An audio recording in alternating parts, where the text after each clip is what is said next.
Hello, how are you? Really?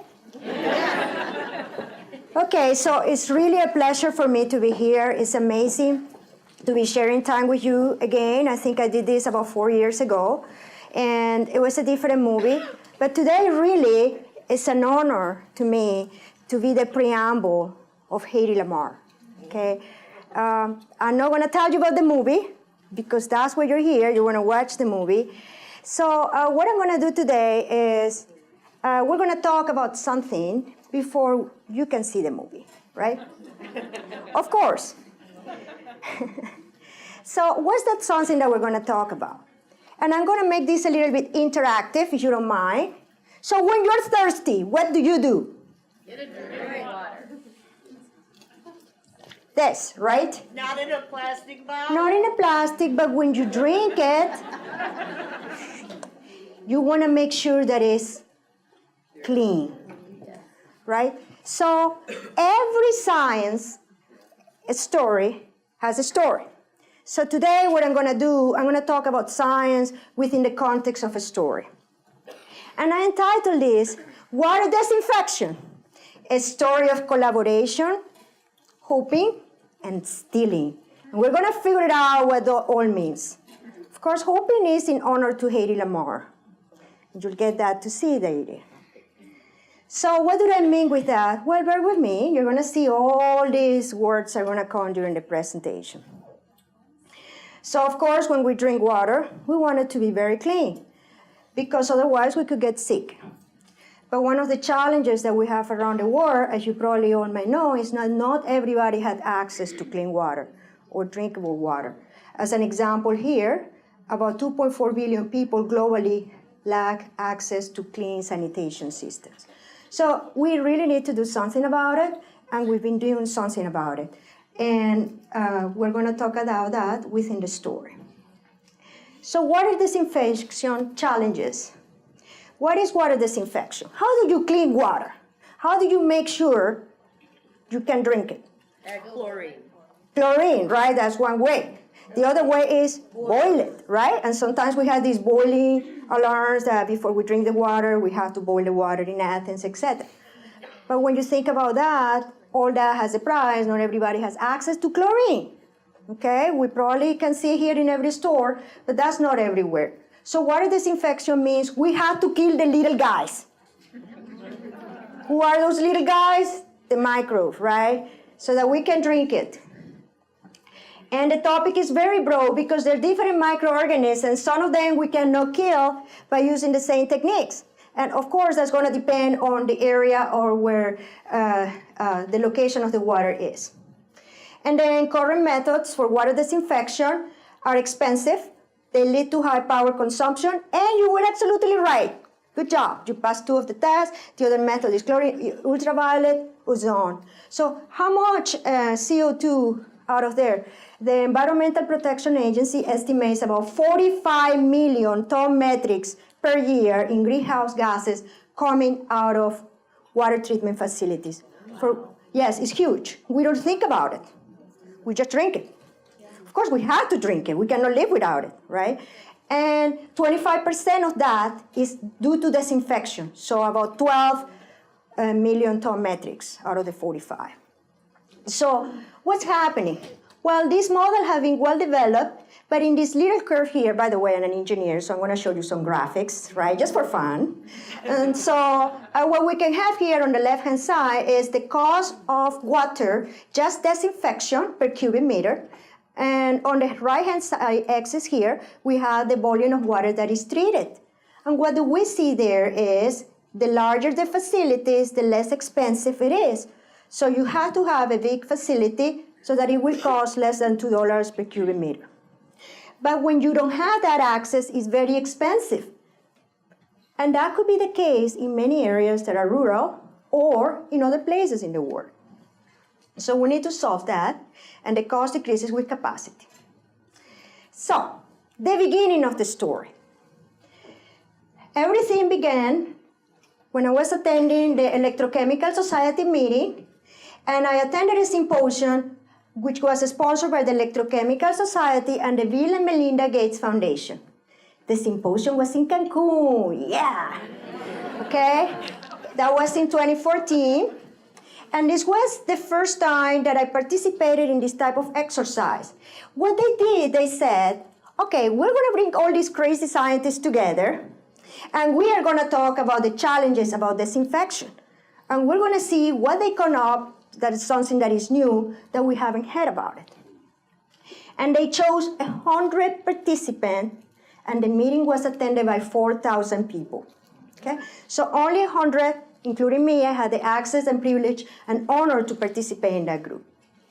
So it was only a 2 hours brainstorming event with reporting. So everything happened like fast, fast, fast, fast, fast. You had to think fast, you're brainstorming fast, you're writing fast, everything is fast, all right?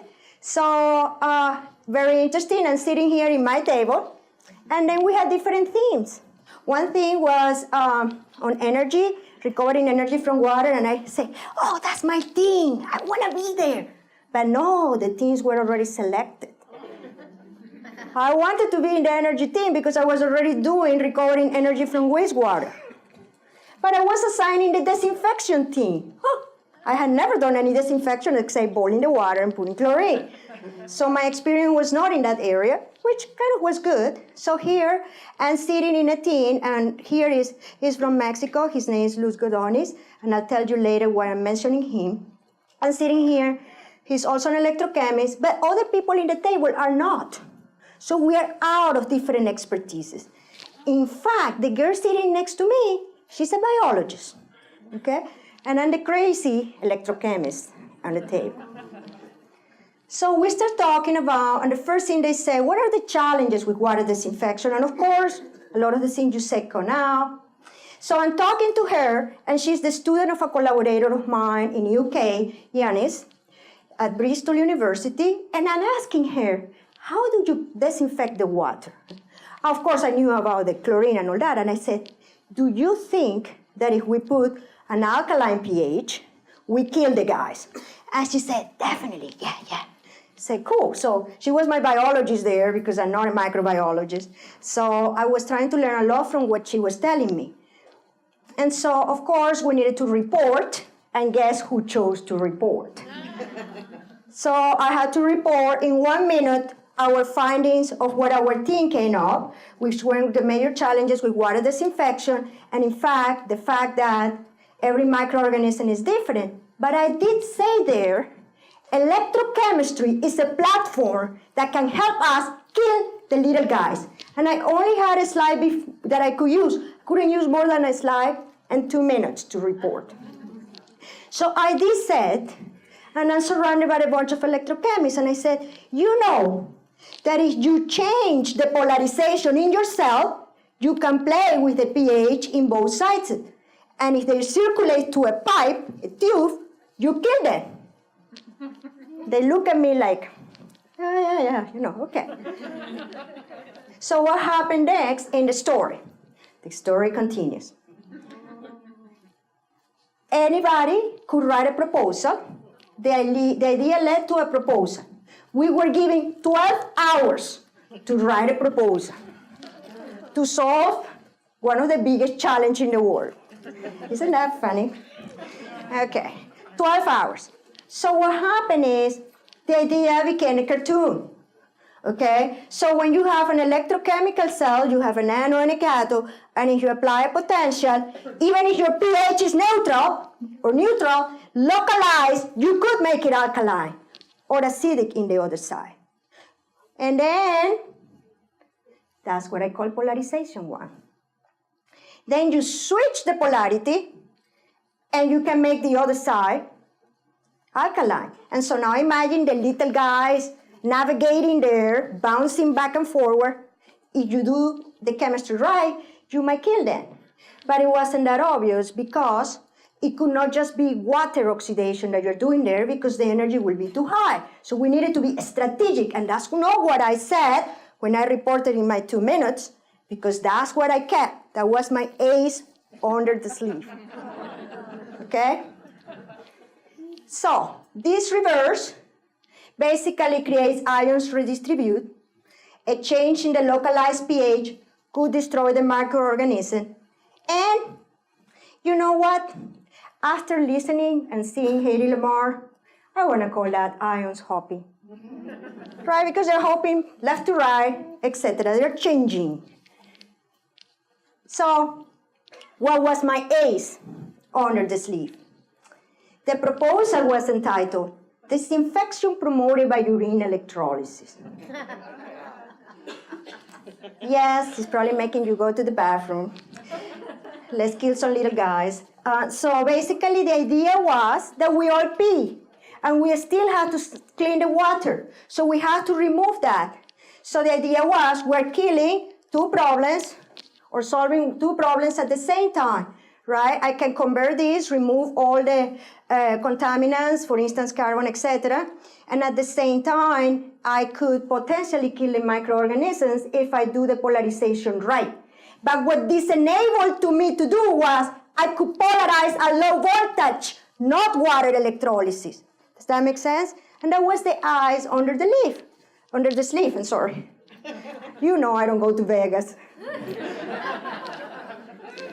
So why urine? Well, we have to remove all these contaminants out of the urine. Of course, most people, and I'm not a microbiologist, I think that urine is pretty clean, actually. However, it depends on the trajectory and what touches, you might find some E. coli or microorganisms.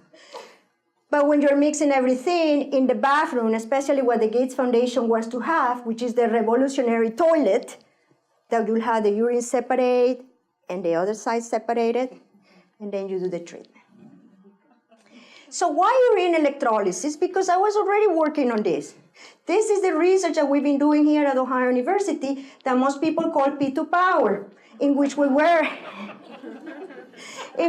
converting urine into nitrogen and then creating hydrogen that then you can convert into energy and recover energy and clean water. So the idea was, right, there is a lot of energy already consumed in this. Now I have to remove this nitrogen, but the additional thing is significant energy reduction, and the idea was, can I simultaneously disinfect the water when I'm doing that? So what happened after that? You don't sleep. You only have 12 hours to write that proposal. It's due at a certain time. Write the proposal, put the objective and the hypothesis. So the objective was to evaluate the feasibility of this idea. And then there was the working hypothesis, which probably some people thought I was crazy, but who knows? It wasn't too crazy. I wouldn't be here if it was too crazy, right? So the idea was, can sufficient current circulate through the urine electrolysis that perhaps we can electrically shock these microorganisms and kill them? Because now, since I'm doing urine electrolysis, I'll be able to develop some currents that I will not see if I was just doing water electrolysis at the same potential. And the second idea was, if I now, when I do the oxidation, I control the pH on the other side, and I could do this polarity, so I have two ways to perhaps I could kill this microorganism. This is what ARPA-E will call risk mitigation. You have two approaches to do the same thing. Okay, so here is the idea right here, the little guys.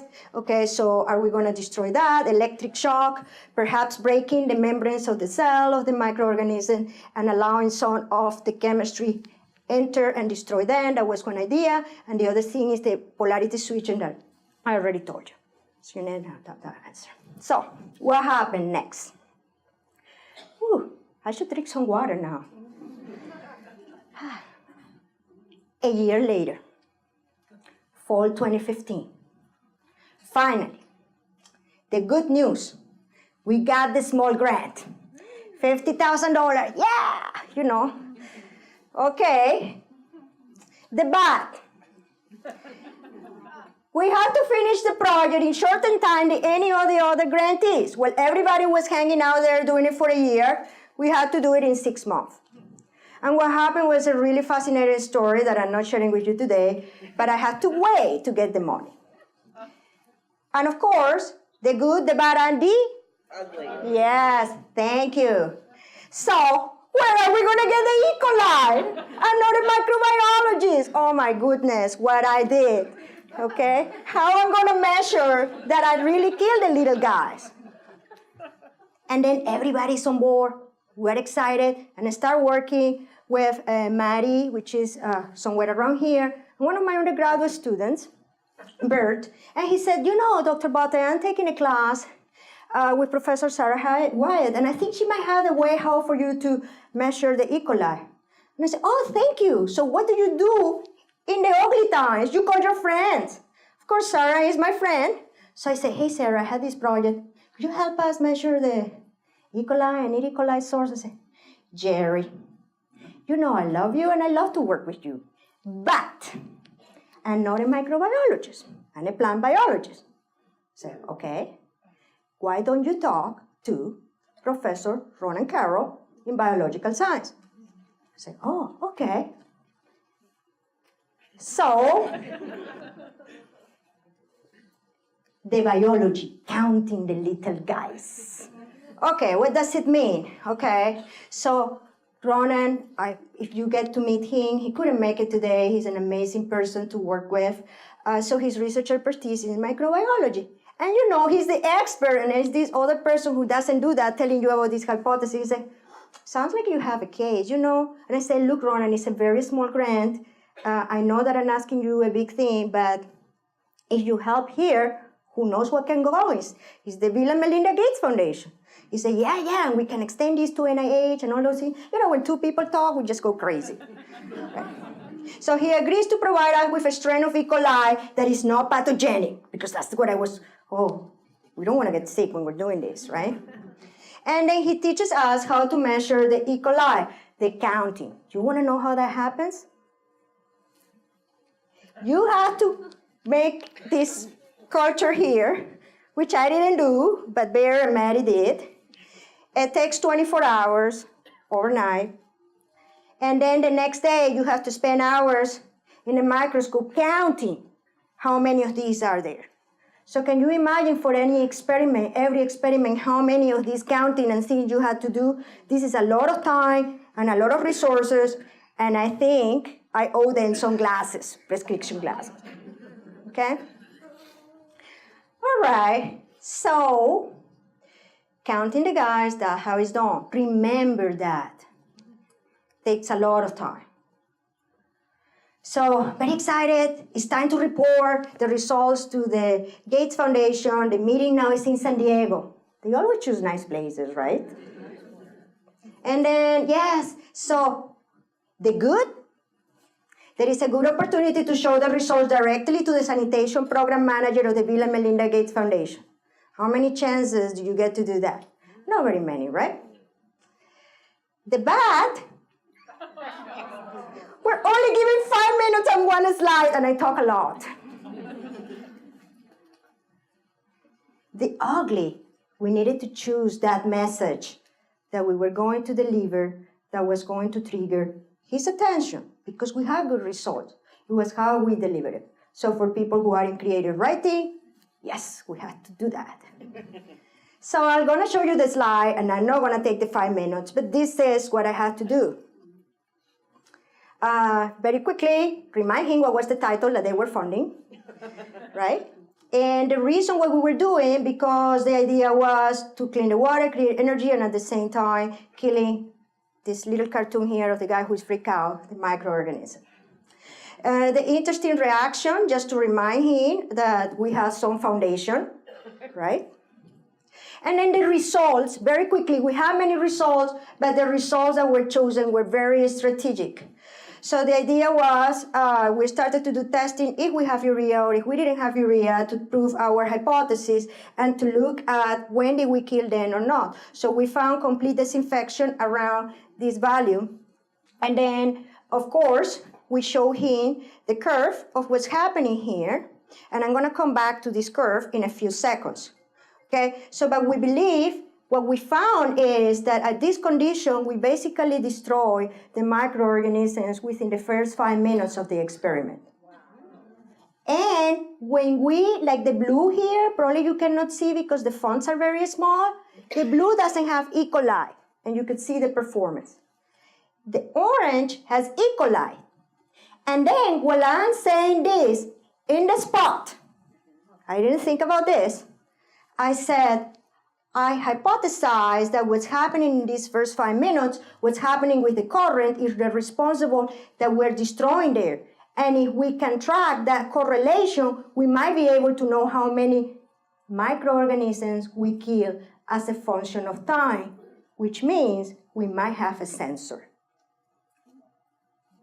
Remember, how many hours does it take to count the little guys? So we don't know yet the reason. So one of the hypotheses, again, was that we believe that we might be able to create membrane breaking and some of the ions, and this is some of the ideas that Ronan contributed into understand that. But the very interesting key achievement were this. Inexpensive electrodes we use for this. We got complete inactivation and a very low voltage in the first 5 minutes. And the more interesting thing was the low energy consumption. 2,000 times lower energy reduction than with the traditional method. And I can see the face of him, and he said, wow, it's very low energy. And she has a sensor. So the message worked a little bit, and then we have a chance to do a poster. And he stopped by the poster. Bear was at the poster. I also came to the poster, and we had a more conversation. And I said, do you think a sensor is something that foundation might be interested in? He said, we'll talk about it. You know, they never tell you yes or no. He's a very nice guy, by the way. Okay, so what happened next? Surprise, surprise.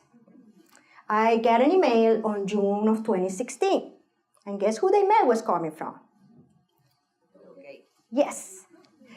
The program manager say, hey, Gerri, we're having a transformative technology initiative, and we'll be hosting an engineering and science discussion on the portfolio of investment, because they don't call this research. This is a portfolio of investment, because they're developing this technology to be commercialized and to be, basically to be for free in the underdevelopment countries, but for them to make some money in the countries that can pay for that, which seems fair, right?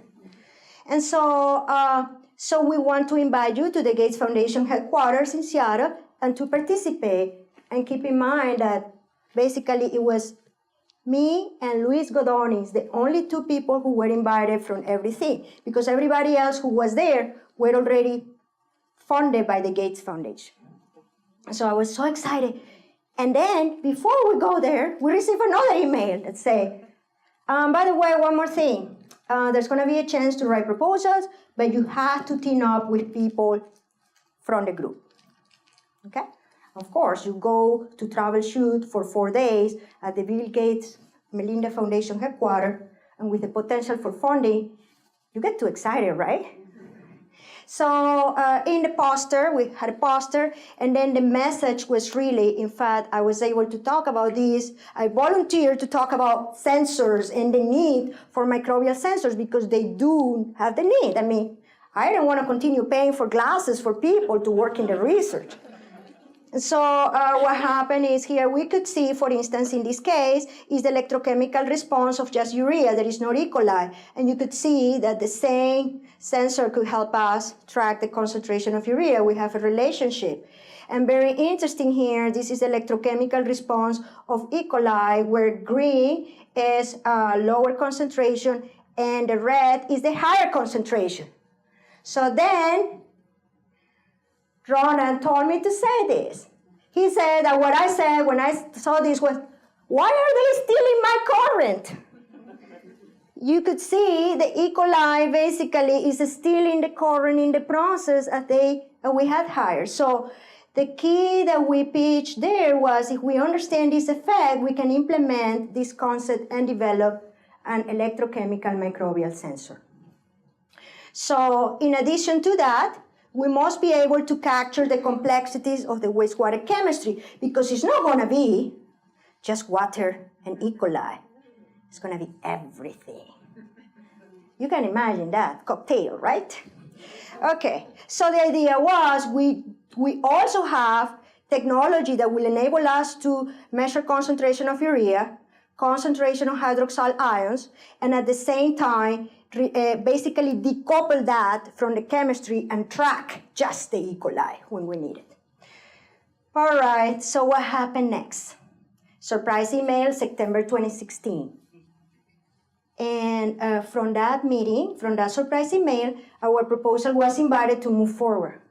Wow, yeah, that was fun. But the most surprised, he kind of said, I want to move you to a different team.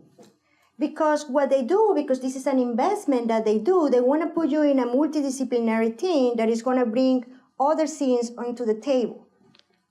So he said, we became part of a larger international team where Cranfield University was already funded by the Gates Foundation. They're working in a model for the toilet. And then we became a member of that team working with a scientist from India and some consultant companies in the United States, in North Carolina, and another group from India. And the project title complete is the Analytical Sensor Test Kit for Advanced Process Control. So what's in that mystery? You see the cloud here? You know what that means, right? Well, we're gonna see it. So this is, we had a kickoff meeting in Cranfield in January 2017. And you can see here, this is Leon from Cranfield. This is a group from BITS in Goa, which is where the technology will be tested. 3vs1 and a group from Iran. This is me. I was a little thinner. And this is Maddie, who went with me to the meeting. And we were putting the plan together to the kickoff, because you get the money, but you have to have this kickoff meeting to put everything together with the whole group. And our mission was to demonstrate an engineering cloud-based performance platform, an analytical sensor test kit capable of monitoring and measuring the operational and environmental performance of a technology in the field testing. Wow, okay. Of course, I do not do that type of programming for the cloud. That's not my part. So where is this gonna be tested?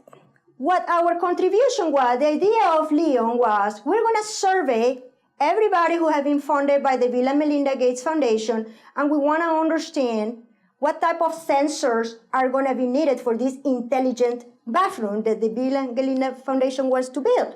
So to track that disinfection, the fluids, everything, right? It's the revolutionary toilet, don't forget, right? So what they were going to do through 3vs1 was to test just what sensors exist. And they were going to install sensors that were already available in the market, like pH sensors and stuff like that. So when Leon contacted me, and I have a Skype meeting, and he's in England, and at the time in Florida, I don't know what I was in a meeting. So he said to me, yeah, because these sensors, I know, Leon, I think you need to understand that we're developing a sensor. He said, oh, but my goal was just to use commercial sensors. I said, no, talk to Carl, because he put us in your team for a reason. We're developing a sensor. The sensor is not commercially available, right? So, okay. So he talks and he says, yeah, you're right. And he called it the best POC sensor, which I didn't know what it was, any translation. Anyway, you'll see later. So the goal was to test Ohio sensors, will be the first one to be demonstrated with a cloud control system in a real site. So the site is this in Goa, and it could be anything there, right? And our sensors, the idea will be there. So the best POC sensor is the name that Leon uses, which means tailor-made, custom-made. You know, that's because my UK English is not that good. So to be tested at BITS in Goa, India, and the testing to start in June of 2018. So what happened next? We've been working in this best POC sensor. It is an idea. So RTT means the revolutionary toilet of the Gates Foundation. So the testing, BITS has been working in some technology for integration in the control. Our sensor is going to be the first one in this cloud, and Cranfield is doing some of the integration. Because where electrochemical stimulus is controlled here with something that we can control, we were developing this, and then the electronics or the models that we developed, we were going to transfer to Cranfield, and Cranfield was going to do the electronics. So that's why we needed to have basically a collaboration team with the expertise in the different areas. And not only Cranfield has to also do is put all the software, the implementation, and the power supplies to take everything to the cloud and to do data management and data interpretation, which is another challenge. So, thank God everybody's doing their job, right? Because that's... So, in OU, at Ohio, what's the thing? How many students have been funded and supported by this? So here are some pictures. Rebecca is in biological science. Feliu graduated from me. He supported the project for a few months. Alan Gear and Benas are sitting here. One is working in the urea, the other in the pH probe, and now we are extending that to other opportunities for the electrochemistry of the brain, which are very exciting. And then Berb, my undergraduate student, who's been doing research with me for a long time. San graduated. Ashwin, who's been doing the electrochemical sensor. And John, who is builds everything left to right that we work together. And now he's so excited because we have a 3D printing, so he can build many things much faster. So those are the pictures of the people who have been funded for the project. But what have we done? So let me show you in a video this first prototype of the alpha prototype that we plan to test.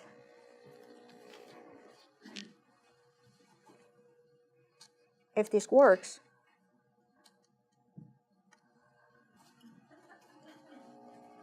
There it goes, the best pop microbial sensor. And it had some music. I don't know what happened. So here we have a mystery. It's still mystery. Imagine everything is going to be automatic, right? So here is what is going to be online, okay? And basically, the probe is in there. And so what's happening right now, we're putting some fluid. And this is basically helping us create our catalyst. Yeah, sorry, we have nice music. I just had to move there. I think it's the mute, okay? It might be the mute in the computer, but... Okay, so here, the beauty about it is that the sensor should be able to auto-diagnose itself and create something that tells us we're ready to move. If we don't see this signal, the sensor is not ready. And so now you imagine this is all in the pipe. You remember the side that I showed you before, right? So now it drains, and this is all going to happen automatic. So Cranfield is working on the electronics. So there won't be anybody there moving buttons. This is going to be all by timers, right? This is by time, right? So Ashwin is timing this. He's doing this for 8 seconds. Okay, so this is all happening very fast. Now, of course, the sample is not going to look like that. We use a high concentration of E. coli because we wanted you to see that there were E. coli there. And so now we put the effluent, and it's going to get inside our sensor. Let me see if I get the video. I don't know. It's going, right?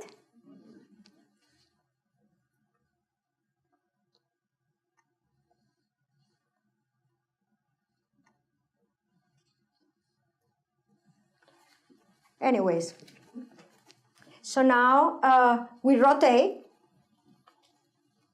It's rotating. And then this part right now is still in the laboratory computer. But remember that Cranfield is doing all this electronics, so they're going to take our model and all that. So this will all be automatic, and the measurement is coming. And so there is going to give us a signal in which this is formed.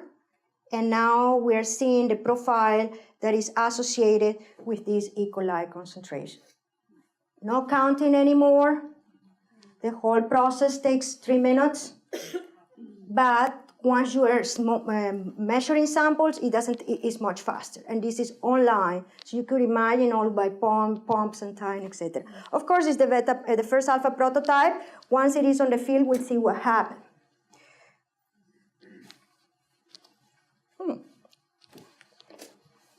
I forgot I can get out of here. So in summary, I can tell you, it's been a journey, right? So if I had not been in that moment, in that place, and had the opportunity to collaborate and brainstorm with a group of people who were in a different field, we wouldn't have this prototype. And this is the group from Cranfield when they visited Ohio University in December last year. So the best box sensor is the first alpha prototype, and when we compare to fluorescent method, we have an error percentage of 2%. That, I'm not a microbiologist, but I think it's very good versus what Ronan said, so I trust him. The results are obtained within seconds, And the sensor is designed to operate online automatically and with self-diagnosis. So we'll be able to know, because this will be on the cloud, on a remote site, when it's failing or when it's working. So I can wait where my heart is going to be pumping so hard the day that this is fired up and we're starting to collect data in the cloud, and to think that there is a little piece of us in India. I would be like amazed, right? So my message of what I want to say is, you've seen the collaboration, right? You've seen the hoping, you've seen the stealing. We steal the current. Once you see a stealing, you might have a sensor. But this is what I really want to say is, when we let go of silos, when we believe in innovation and work collaborative, great things will happen. And why do I say that? If I come to Ronan's office, he look at me and say, she's not a microbiologist. I mean, he accepted me. Even I was probably making mistakes on whatever hypothesis I was saying. But he was receptive, I think, working with us and the other members of the team. And the other thing I want to say is, this is a technology, and it's a technology that is going to be in a different country. But most importantly, soon, there will be a piece of Ohio's heart contributing to bring clean water into the world. And I think this is the inspiration that keeps my students all the time, right? Just to think of the impact of what we're doing.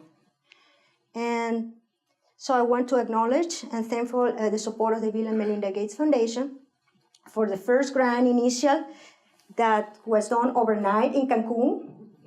While I took my daughters there and they were at the pool, I was working a proposal. And then the follow-up, which came out after the meeting in Seattle, which I also took my daughters, and they went to the museum of the Bill and Melinda Gates Foundation, and I get this message saying, we love my mom, she's a super scientist, something like that. You can write messages and they will be on the screen. I was just like, wow. Anyways, today, what you came here to see, the Hedy Lamarr story. Look for those words of hoping, but I think, and I'm not going to, in my opinion, my perception of what I learned from seeing and learning what she did is, she had a tremendous passion for innovation. Even though hitting that beautiful face, amazing, such a beautiful woman. She was ahead of her time. An entrepreneur from many angles you will see in this movie, not just as an inventor. She found resources and collaborators to demonstrate her ideas.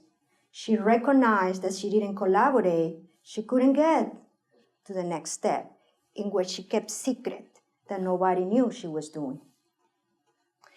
So with that said, enjoy the documentary, and thank you for your attention. And if you have any questions after the movie or anything like that, or a few questions, I don't know how is the timing, I'll be able to answer them. So thank you.